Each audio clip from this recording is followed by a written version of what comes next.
Hello साथियों, A to Z classes में आपका स्वागत है। और आज हम लोग KBS के एक नए टॉपिक के साथ मिलेंगे जिसका नाम है, आपको ऑन स्क्रीन पे दिख रहा होगा, प्रारंभिक बाल्यावस्था की देखभाल और शिक्षा। आपको दिखाई दे रहा होगा प्रारंभिक बाल्यावस्था की देखभाल और शिक्षा। ये जो है आपको स्क्रीन पर दिखाई दे रहा है, ये टॉपिक आपके KBS का है जो बहुत ही महत्वपूर्ण है कि प्रारंभिक अवस्था में बाल्यावस्था जो चीज़ें होती है वो कितनी महत्वपूर्ण रखती है। आपकी जो आपके जीवन का जो स्वर्णिम काल होता है, जो उसमें से बाल्यावस्था है, वो कितना महत्वपूर्ण होता है कि क्या किस तरह से किया जाए, बाल्यावस्था में किस तरह से बनने की चीज़ है, क्या बिगड़ने वाली चीज़ है। इसमें इन सारे पॉइंटों को ध्यान दिया गया है। जो नई एजुकेशन पॉलिसी सन 2020 है, NEP नेशनल एजुकेशन पॉलिसी सन 2020 है, इसमें इसके लिए विशेष तरह की बात की गई है, इसके लिए विशेष शिक्षा की बात की गई है। हम इन शिक्षा को जानेंगे। इसके पहले जिन लोगों ने हमारे चैनल को सब्सक्राइब नहीं किया है वो चैनल को सबसे पहले सब्सक्राइब किए, और जो लोग हमारे चैनल को सब्सक्राइब कर चुके हैं और वीडियो उन तक है वो अन्य लोगों तक वो शेयर करें, और अन्य लोगों के पास वो वीडियो जल्द से जल्द शेयर करें जो KBS की तैयारी कर रहे हों, CTET की जो लगभग तैयारी कर रहे हों, उन तक भेज दें, जिससे उनको कम समय में ज़्यादा से ज़्यादा ज्ञान मिल जाए। हम लोग एक एक टॉपिक को इतना क्लियर करते चल रहे हैं जिससे आपको किसी भी प्रकार की कोई समस्या ना हो। KBS के जो पेपर हैं, जो आपका मुख्य पेपर है PRT का, उसमें किसी भी प्रकार की कोई समस्या ना हो। अब बात करते हैं हम अपने टॉपिक पे, जिसका नाम है प्रारंभिक बाल्यावस्था की देखभाल और शिक्षा, जिसको कहते हैं earlier childhood and care education. ये इसका अंग्रेजी में टॉपिक है। अब इसके बारे में बात करते हैं कि ये होता क्या है, ये किस तरह से फंक्शन करता है। तो इसमें सबसे पहली बात होती है, ये आपके जीवन के 6 महत्वपूर्ण वर्ष, कहा जाए अपने जीवन के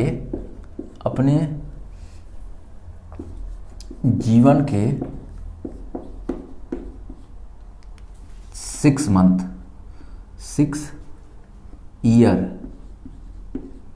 6 ईयर को ये बहुत ही महत्वपूर्ण मानता है। ये अपने जीवन के 6 ईयर को महत्वपूर्ण मानता है।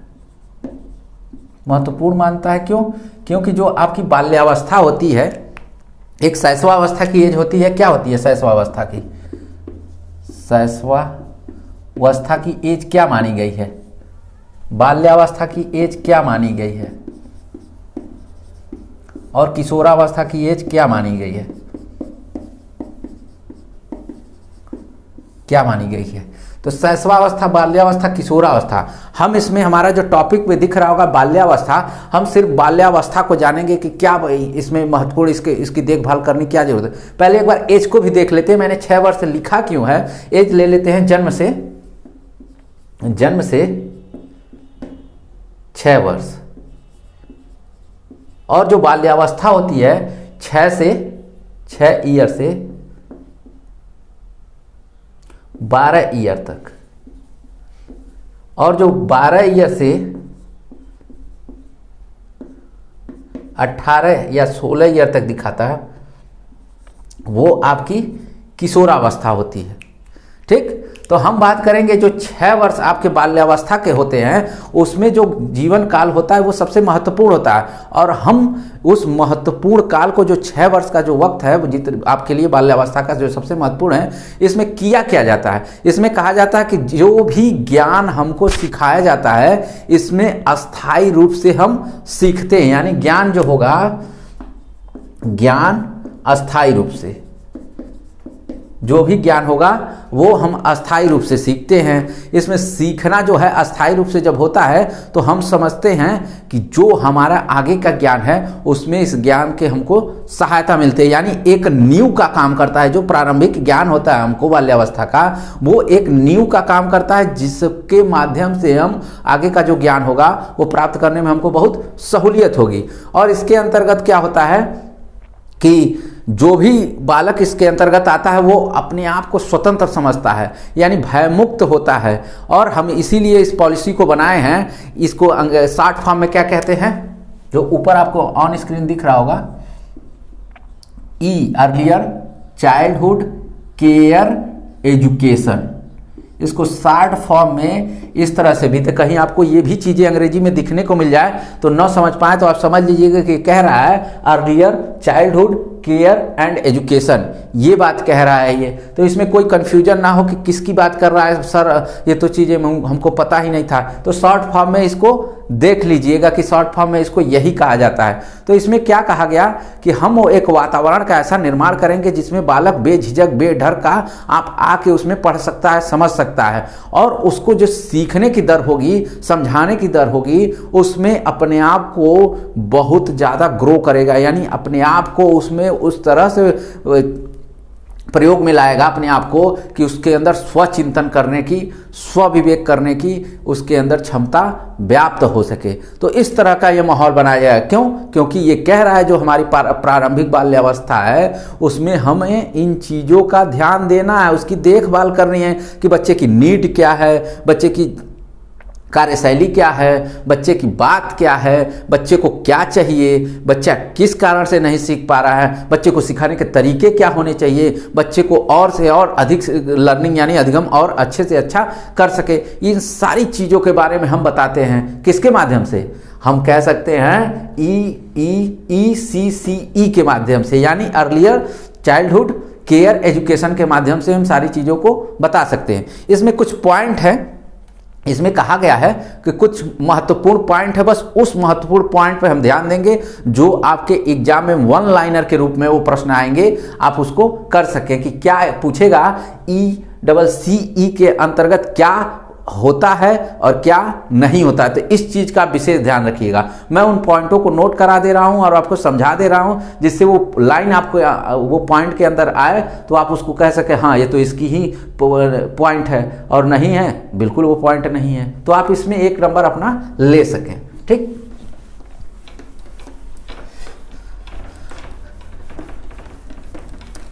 यहां पे इसको शॉर्ट फॉर्म में लिख दे रहे हैं earlier childhood care and education.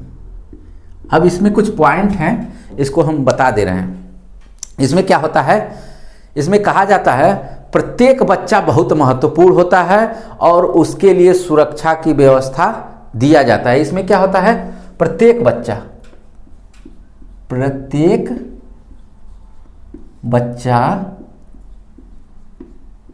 महत्वपूर्ण होता है, प्रत्येक बच्चा महत्वपूर्ण होता है। क्यों होता है भाई? प्रत्येक बच्चा महत्वपूर्ण क्यों होता है? क्योंकि हमारी जो पॉलिसी है, हम हर बच्चे का सर्वांगीण विकास करना चाहते हैं, और जब हम हर बच्चे का सर्वांगीण विकास करना चाहेंगे तो हमारे लिए एक एक विद्यार्थी, एक एक बालक, एक एक बच्चा क्या होगा, हमारे लिए महत्वपूर्ण होगा। उसे उचित सम्मान और सुरक्षा दिया जाएगा, यानी उसे उचित सम्मान व सुरक्षा दिया जाएगा, यानी उसे उचित सम्मान व सुरक्षा दिया जाएगा। प्रत्येक बच्चा हमारे लिए, हम हर बच्चे को सिखाने का प्रयत्न करेंगे, और सिखाने के वक्त अगर बालक के अंदर किसी प्रकार का भय है, उसको अनादर किया जा रहा है, तो हम हर बालक का सम्मान करेंगे, चाहे वो किसी भी पृष्ठभूमि से बिलोंग करता हो, किसी भी जाति से बिलोंग करता हो, किसी भी भाषा से बिलोंग करता हो, किसी भी क्षेत्र से बिलोंग करता हो। हम उस हर एक बालक का सम्मान करेंगे, और सम्मान के साथ साथ हमको उसकी सुरक्षा की व्यवस्था यानी ऐसा वातावरण देंगे, जिस भय मुक्त वातावरण देंगे जिसमें बालक अपना अधिगम अच्छे ढंग से कर सके।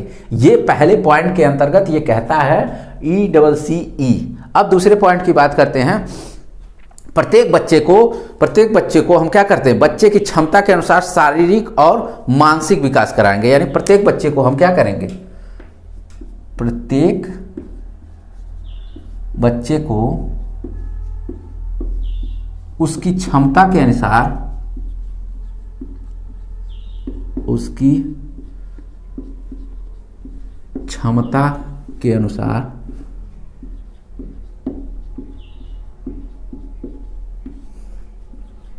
उसका शारीरिक व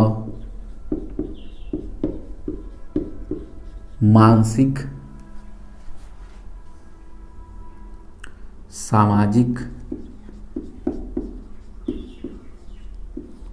नैतिक विकास करेंगे। नैतिक विकास करेंगे,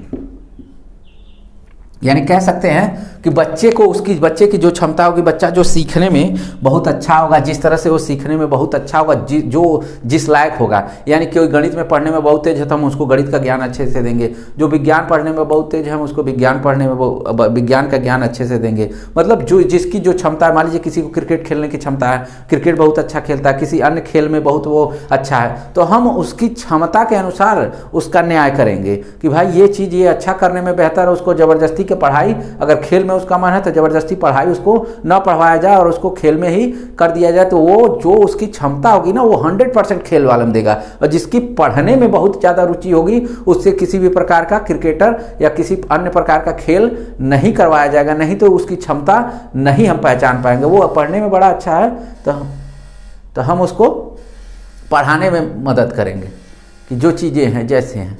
ठीक, अब बात करते हैं इसके तीसरे पॉइंट की।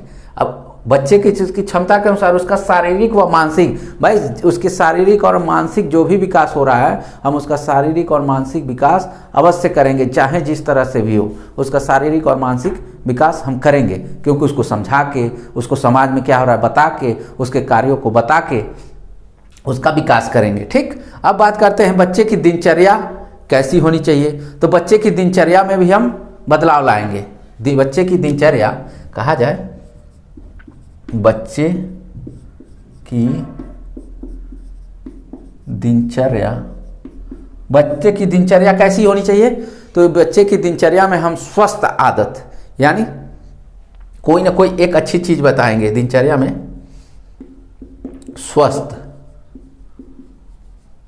स्वस्थ आदत का, यानी कोई अच्छी चीज़ की, समय से हमको जग जाना चाहिए, समय से हमको पढ़ने जाना चाहिए, समय से हमको अपना भोजन करना चाहिए, समय से सारी होमवर्क करना चाहिए। मतलब जो भी काम हो एक अच्छे ढंग से, यानी स्वस्थ कार्य हो। अपने स्वास्थ्य को भी एक देखे कि हमारे स्वास्थ्य के लिए क्या चीज़ें जरूरी है और क्या चीज़ें हमारे स्वास्थ्य के लिए बिल्कुल जरूरी नहीं है। ठीक, स्वच्छता को भी ध्यान दें इसमें। अब स्वच्छता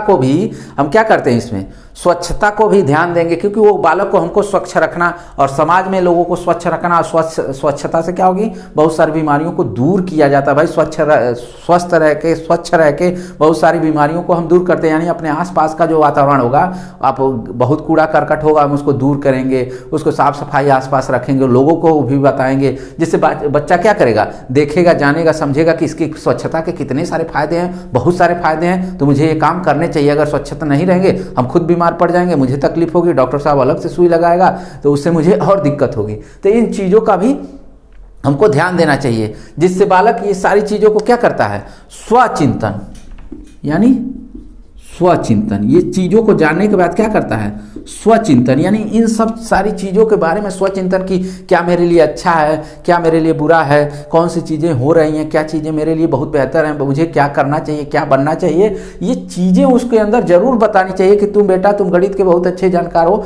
तुम बहुत अच्छे मैथमेटिशियन बन सकते हो, तुम विज्ञान के बहुत अच्छे, बहुत सारे फील्ड हैं विज्ञान के, उसमें जा सकते हो जिसमें आगे चल के तुम्हारी रुचि होगी, तुम बहुत अच्छा बात करते हो, तुम हिंदी के चाहे अंग्रेजी के बहुत अच्छे लिटरेसी में जा सकते हो। ये जैसी वो चिंतन करना शुरू करता है, आप उसको बताते हैं कि ये चीज़ें ऐसे करो, काम हो जाएगा। यानी स्वस्थ आदत, स्वच्छता और स्वचिंतन, यानी बच्चा वो चीज़ों को आत्मसात कर लेता है अपने साथ। आत्मसात का मतलब ये होता है किसी बाहरी चीज़ों को अपने साथ जोड़ के देखता है कि क्या मेरे लिए अच्छा है, क्या मेरे लिए बुरा है, वो उन चीज़ों को आत्मसात कर लेता है। जो अच्छी चीज़ें रहती हैं उसको आत्मसात कर लेता है। ठीक, अब अगले पॉइंट की बात करते हैं, बच्चे के इंद्रियों के बच्चों की इंद्रियों पर नियंत्रण, बच्चों की इंद्रियों पर नियंत्रण व एकीकरण को बढ़ावा देना।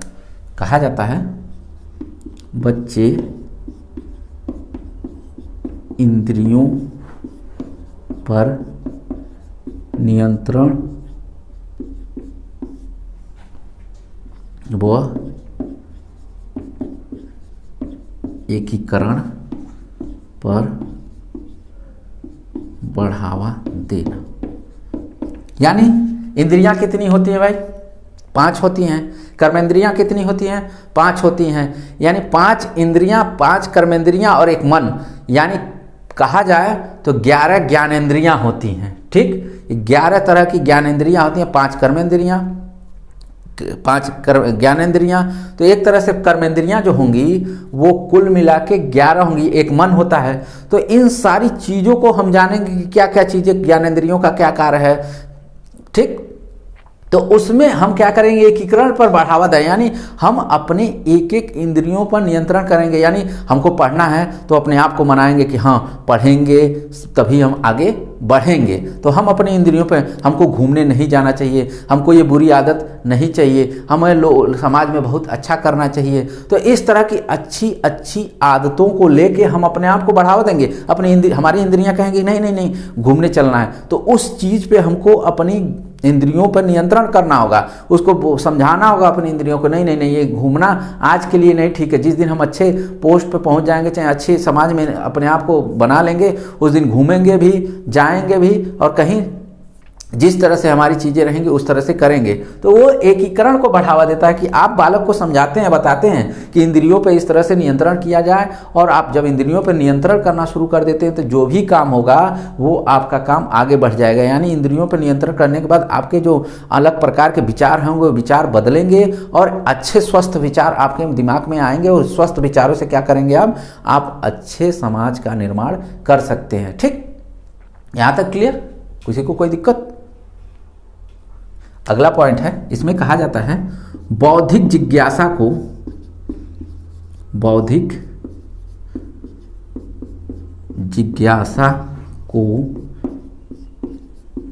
बढ़ावा देकर, बौद्धिक जिज्ञासा को बढ़ावा देकर क्या कहा जाए?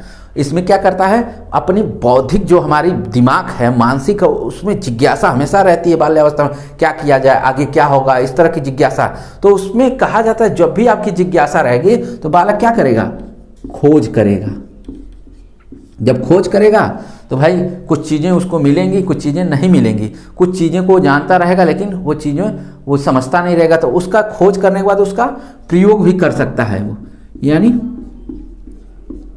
प्रयोग करना कहा जाए। तो जब भी एक चीज़ें आएंगी प्रयोग करना का अवसर देना, यानी किसी चीज़ उसकी जिज्ञासा को बढ़ावा देकर खोज करना और प्रयोग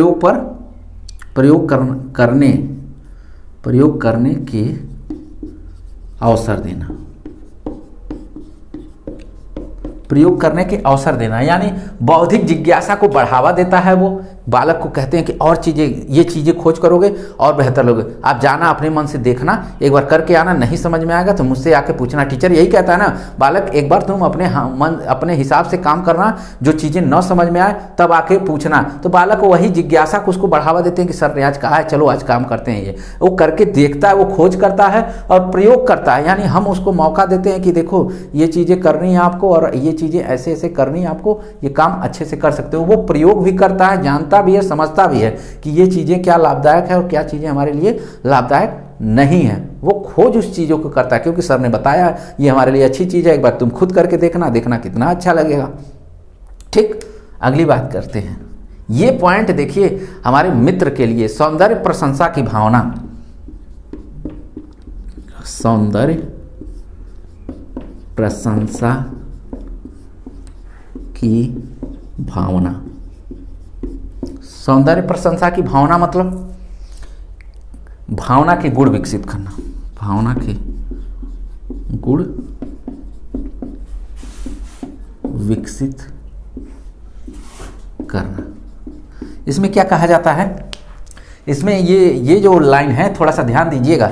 ये हमारे मित्र हैं, उनकी बीवी क्या है, हमारे मित्र जो हैं उनकी बीवी बार बार नाराज़ हो जाती हैं। उनकी जो बीवी हैं हमारे मित्र की, वो बार बार नाराज़ हो जाती हैं और किसी बात को लेके हर बार उनके बीच टकराहट होती है। तो उन्होंने बड़ा मंथन किया कि बार बार टकराहट हो रही है तो उसका हम कैसे सलूशन निकालें। तो उन्होंने अपनी बीवी को मनाने के लिए बस एक लाइन का सलूशन ढूंढा कि अभी कभी भी वो नाराज़ होती हैं तो वो कहते हैं कि जी बड़ी आप खूबसूरत आज लग रही हैं, आप बहुत अच्छी दिख रही हैं, तो उनकी नाराज़गी पल भर में ही वो दूर हो जाती है और कहती हैं कि जो भी वो काम कहते हैं वो इतने आसानी ढंग से वो कर देती हैं। उस बात को लेके दिन भर वो फूले न समाती हैं कि भाई उनकी जो प्रशंसा कर ली जाती है कि कितना भी नाराज़ रहती है, उन्होंने एक लाइन में उन्होंने उनकी नाराज़गी का उपाय ढूंढ लिया है कि सिर्फ प्रशंसा, यानी बीवी को आपको खुश रखना हो तो आप भी इनकी तरह एक लाइन में वो उपाय ढूंढ लीजिए कि बस उसकी प्रशंसा कर दीजिए, चाहे वो कितनी भी गलत आदत उनकी हो। ठीक, कि आपसे बार बार लड़ने की गलत आदत हो, तो बस आप उसके लिए बस एक ही उपाय है कि उनके प्रशंसा कर दीजिए। मैं नहीं कह रहा हूँ कि उनके सौंदर्य की भी प्रशंसा करिए, आप उनके कह सकते हैं कि साड़ी बड़ी अच्छी है, आपके गहने बड़े अच्छे हैं, आपकी जुल्फ़ें बड़ी अच्छी हैं। ठीक, तो इस तरह से प्रशंसा करके हमारे मित्र ने बहुत सारी अपने जीवन की जो गृहस्थी जीवन है उसकी बहुत सारी समस्याओं को दूर कर लिया है। तो वो सौंदर्य प्रशंसा की भावना के गुण विकसित करना, यहाँ पे सौंदर्य प्रशंसा के गुण की में क्या कहता है, यहाँ कहता है कि मानव को मानव रूप में बालक जाने, यानी बालक है, अच्छा है, बात करता है, अच्छा करता है, उसके गुण जो हैं काम, जैसे उसके गुणों को देखिए, सीखिए। कहते हैं ना वो बालक बड़ा अच्छा है, उससे कुछ सीखे नहीं, अभी तक उनसे कुछ सीखे नहीं, तो वही कह रहा है कि जो उनके अच्छे अच्छे गुण हैं, उनके सौंदर्य या प्रशंसा का मतलब उनके जो अच्छे अच्छे गुण हैं, जो बहुत अच्छी अच्छी चीज़ें हैं, उन चीज़ों को आप अडॉप्ट करिए, यानी उसको सीखिए और उस तरह के अपने अंदर भी गुणों को विकसित कर लीजिए। यानी जो चीज़ें वो कर रहे हैं, जो चीज़ें वो कर रहे हैं अच्छी अच्छी चीज़ें, कहते हैं ना पाप से घृणा करो पापी से नहीं, यानी जो चीज़ें अच्छी हैं वही अडॉप्ट करिए, उनकी बुरी चीज़ें आप अडॉप्ट ना करिए। हर मनुष्य के अंदर अच्छाई बुराई दोनों रहती है, तो मैं कहूँगा हर मनुष्यों से, बुरे आदमी से भी सीखिए, लेकिन 100 बुराई होगी तो एक अच्छाई भी होगी, तो 100 बुराई छोड़ दीजिए और एक अच्छाई उससे सीख लीजिए। ठीक, तो ये सौंदर्य प्रशंसा की भावना के अंतर्गत आता है कि आप उनके अच्छे अच्छे गुणों की बातें बताएं कि ये काम ऐसे होता है, ये काम ऐसे होता है, और उनके गुणों को आप अडॉप्ट करें। ठीक, अब कहते हैं औपचारिक शिक्षा जो दी जाती है बिना बाधा के लिए तैयार करना, यानी आगे जो इनकी औपचारिक शिक्षा होगी, औपचारिक शिक्षा के लिए बिना बाधा के तैयार करना, बिना बाधा के तैयार करना। औपचारिक शिक्षा क्या होती है? जो हम आमने सामने की शिक्षा लेते हैं, जिसमें टीचर स्टूडेंट सामने होते हैं, जिसके माध्यम से हम अपनी बात कहते हैं, अपनी बात समझते हैं। ठीक, आमने सामने जो भी टीचर को कहना होता है बालक को तुरंत कहता है, बालक अगर उसको जो कुछ कहना होता है बालक तुरंत कहता है। जो दोनों के बीच में शंकाएं रहती हैं, समस्याएं रहती हैं, तो वो एक अंतःक्रिया, यानी हमारे और स्टूडेंट के बीच जब आमने सामने की कक्षा होती है तो उसको इस तरह से कक्षा बनानी चाहिए औपचारिक शिक्षा के लिए बिना बाधा के लिए तैयार, यानी बालक का मेंटलिटी लेवल इतना अच्छा कर देना चाहिए कि आप कक्षा में जाओगे, टीचर आपको डांटेगा नहीं, टीचर बहुत प्यार से बात करेगा, टीचर बहुत अच्छे से समझाएंगे, आपको जो चीज़ें सीखनी है आपको बहुत अच्छे से तैयार हो जाएगी। एक बार क्लास में तो जाओ, तो क्लास का वातावरण, टीचर का वातावरण इतना अच्छा होगा कि बालक को इतने अच्छे ढंग से, बालक को लगेगा ही नहीं कि हम कहीं स्कूल आए, उसको लगेगा कि हम अपने घर परिवार में ही हैं और वो अच्छे से सीखेगा। तो वो अगर व्यवस्थाएं इस तरह से दे रहे हैं तो औपचारिक शिक्षा के लिए बिना बाधा के लिए बालक क्या करना, हमको शुरुआत में ही बाल्यावस्था में इस तरह की शिक्षा देनी चाहिए, बालक को इस तरह पोलाइटली वे में सिखाना चाहिए। वो सोचेगा कि हम पढ़ाई जो कर रहे हैं इतने अच्छे से पढ़ रहे हैं, हमको कोई टीचर, हम टीचर से अपनी बात कह लेते हैं, टीचर से सब कुछ कह लेते हैं, हमको कुछ समझना होता है, बोलना होता है, बेझिझक बोल लेते हैं, तो उसको आगे भी लगेगा कि आगे के भी शिक्षक ऐसे ही होते हैं। और शिक्षक को कहना भी चाहिए कि आगे भी आपकी पढ़ाई बहुत आसान होगी, इसी तरह से आप जितना चाहो उतना पढ़ो, जो जिसमें रुचि हो वो पढ़ाई पढ़ो, आपको किसी भी प्रकार की कोई समस्या नहीं आएगी। और लास्ट पॉइंट है, कहा जाता है समग्र व्यक्तित्व का विकास, यानी लास्ट पॉइंट में कहा जाए समग्र व्यक्तित्व का विकास, यानी बालक का सर्वांगीण विकास की बात करता है ये, यानी जो भी शिक्षा हम दे रहे हैं, जो भी शिक्षा दे रहे हैं, वो हमको इस प्रकार की शिक्षा होनी चाहिए जो बालक का सर्वांगीण विकास करे, समस्त ज्ञान का विकास करे। जो भी बालक को ज्ञान लेना है वो ज्ञान हम बालक को वो ज्ञान दें जिससे उसका पूरा का पूरा विकास हो। ऐसी कोई ज्ञान न रह जाए जिसके बिना बालक का सर्वांगीण विकास रुक जाए। आपको ऐसे ज्ञान की व्यवस्था करनी है, आपको ऐसे शिक्षा की व्यवस्था करनी है, आपको ऐसे शिक्षण स्किल की व्यवस्था करनी है, आपको ऐसे सामाजिक वातावरण की व्यवस्था करनी है, आपको शैक्षिक वातावरण की व्यवस्था करनी है जिससे बालक का समग्र व्यक्तित्व का विकास हो सके। वो खेलना चाहता है, खेलने की व्यवस्था करिए। आप वो पढ़ना चाहता है, पढ़ने की व्यवस्था करिए। आप जिस चीज में वो जाना चाहता है उस क्षेत्र में उस तरह की व्यवस्था करिए। वो शिक्षा क्या होगी, बहुत ही बेहतर ढंग की होगी। तो आई होप ये सारी चीज़ें आप लोगों को समझ में आ गई होगी। ECCE एक बार और कहूँगा कि इसका फुल फॉर्म अगर जिसको ना पता हो, एक बार और मैं जो लास्ट से हमारे व्यूअर जुड़े हैं एक बार और मैं बोल दे रहा हूँ, earlier childhood care and education, यही इसका फुल फॉर्म होगा। और जितने लोग इस पॉइंट को एक बार ध्यान से देख लेंगे, और एक बार और कहूँगा कि स्क्रीनशॉट आप रख लीजिए, क्योंकि अगर ये पॉइंट आपके एग्जाम में आ जाए ECCE के बीच में कौन सा इसमें से है या कौन सा पॉइंट नहीं है, तो आप इस चीज़ के माध्यम से वो चीज़ों को कर सकें बहुत आसानी के साथ। ठीक, आई होप ये क्लास आप लोगों को बहुत अच्छे से समझ में आ गई होगी। और आप एक बार और कहूँगा कि चैनल को हमारे सब्सक्राइब कर लीजिए। और जितने लोग लेट से जुड़े हैं वो वीडियो को दोबारा करके देख लेंगे, और जितने लोग वीडियो को शेयर अभी तक नहीं किए हैं एक बार और कहूँगा भैया कि हमारे वीडियो का ज़रूर शेयर कर दें। ठीक, धन्यवाद।